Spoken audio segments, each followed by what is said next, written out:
কাবাব বানাতে হয় কিন্তু একরকম হচ্ছে কাঁচা ডালের কাবাব, এক হচ্ছে সেদ্ধ ডালের কাবাব।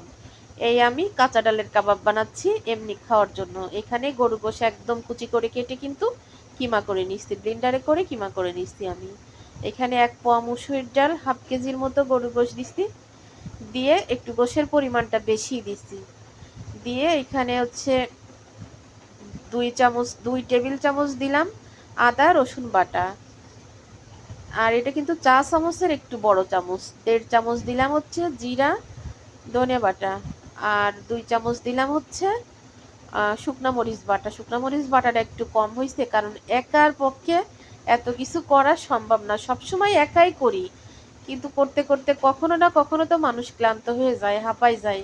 তা সত্যি আজকে আমি তাই হয়ে গেছি। তো এখানে আমি হচ্ছে বেকিং পাউডার দিলাম 1.5 টেবিল চামচ, লবণ দিলাম 2 চামচ, 3 চামচ দিলাম হলুদ, কারণ আমার কাবাবটা কিন্তু এখানে অনেক বেশি, এই জন্য কিন্তু আমি সব কিছু বেশি বেশি দিছি। আর যেহেতু হাফ কেজি গরুর গোশ, 1 পোয়া বুটের ডাল, সেইখানে হালকা একটু চালের গুঁড়া দিচ্ছি, দিয়ে দেখেন ভাজি করতেছি আর কিন্তু সবই ছেলে মেয়েরা খেয়ে ফেলতেছে। অর্ধেকটাই কিন্তু খাওয়া হয়ে গেছে।